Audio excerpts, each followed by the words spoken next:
नमस्कार दोस्तों। हमारी आज की कथा भगवान के खेल निराले। तो चलो करते हैं भगवान के नाम से ही शुरू। जय श्री कृष्णा।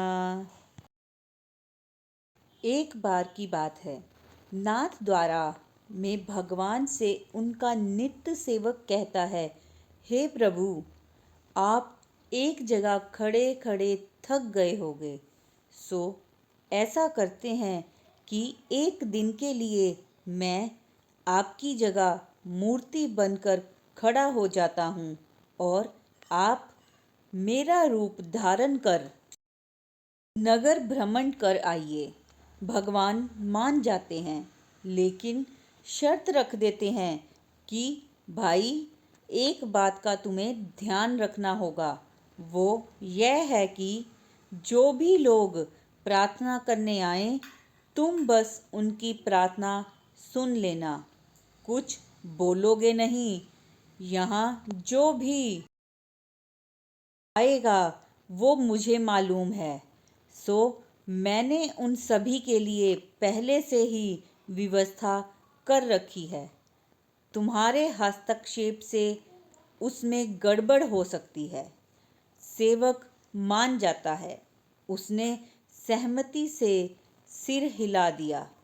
फिर क्या था, श्रीनाथ जी एक सामान्य वेश में नगर दर्शन को निकल गए और इधर मंदिर में भक्त सेवक एकदम मूर्ति में होकर श्रीनाथ जी की तरह खड़ा हो गया। सबसे पहले मंदिर में एक मोटा व्यापारी सेठ आता है और कहता है, भगवान जी, मैंने एक नई फैक्ट्री डाली है, उसे खूब सफल करना। आप अपनी कृपा कर दो। आपके नाम से चांदी का मुकुट चढ़ाऊंगा। वह माथा टेकता है तो उसका पर्स नीचे गिर जाता है। वह बिना पर्स लिए ही चला जाता है। सेवक बेचैन हो जाता है। वह सोचता है कि रोक कर उसे बताएं कि पर्स गिर गया, लेकिन शर्त की वजह से वह कहता नहीं है। इसके बाद एक गरीब आदमी आता है और श्रीनाथ जी को हाथ जोड़कर रोते हुए कहता है कि प्रभु, घर में खाने को कुछ नहीं, बच्चे भूखे हैं, कल से कोई काम भी नहीं मिला। आप मेरी सहायता कीजिए, कुछ कृपया करिए। उसने जैसे ही माथा टेकने को सिर झुकाया, वैसे ही उसकी नज़र पर्स पर पड़ी। वह उसे भगवान की कृपा प्रसाद मान खुश हो गया और बार बार दंडवत करते हुए धन्यवाद देते हुए पर्स लेकर चला जाता है। फिर तीसरा व्यक्ति आता है। वह एक नाविक होता है। उसने भी आते ही हाथ जोड़ा और भगवान से कहता है कि हे भगवान, मैं कल से 15 दिनों के लिए जहाज लेकर समुद्र की यात्रा पर जा रहा हूँ।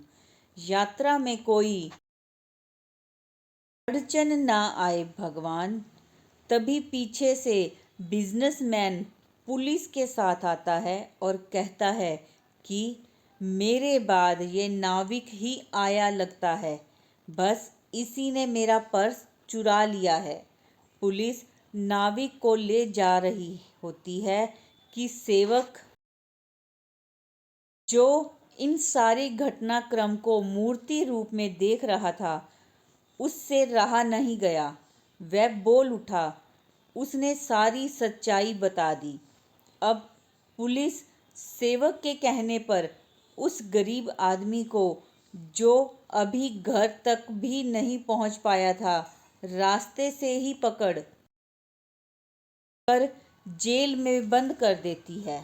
रात को भगवान आते हैं तो सेवक खुशी खुशी पूरा किस्सा बताता है कि आज कैसे एक बेवकूफ़ नाविक को उसने पुलिस के चुंगल से बचाया है। तो श्रीनाथ जी ने सारा किस्सा सुन के कहा, सुनो सेवक भाई, तुमने किसी का काम बनाया नहीं बल्कि बिगाड़ा है। सेवक बड़े आश्चर्य में पड़ गया कि भला यह कैसे हुआ। प्रभु ने जब उसके चेहरे पर आश्चर्य मिश्रित प्रश्न चिन्ह लगा देखा तो बताना शुरू किया, देखो ऐसा है कि वह व्यापारी गलत धंधे व्यापार करता था।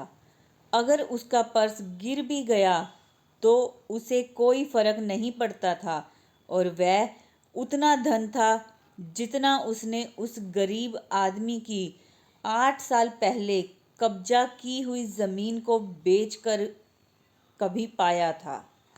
तो इससे उसके पाप ही कम होते, क्योंकि वह पर्स उसी गरीब इंसान को मिला था जो उसका वास्तविक अधिकारी था।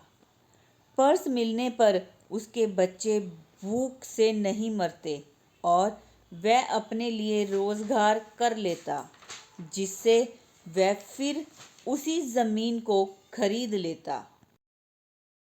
अब रही बात नाविक की, तो वह जिस यात्रा पर जा रहा था वहाँ तूफान आने वाला था। अगर पर्स चोरी में वह जेल में रहता तो उसकी जान बच जाती, उसकी पत्नी विधवा होने से बच जाती। 2 दिन बाद नाविक को पुलिस छोड़ देती। तुमने सब गड़बड़ कर दी।